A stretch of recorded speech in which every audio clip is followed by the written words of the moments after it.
झुमका में झुमका हरे लंग, काशी में कनवाली।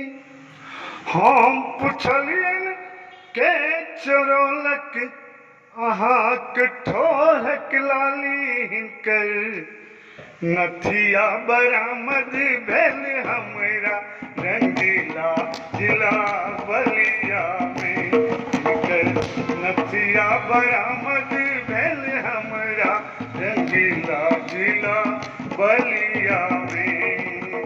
दुमका में झुमका हरल, काशी में कनवाली।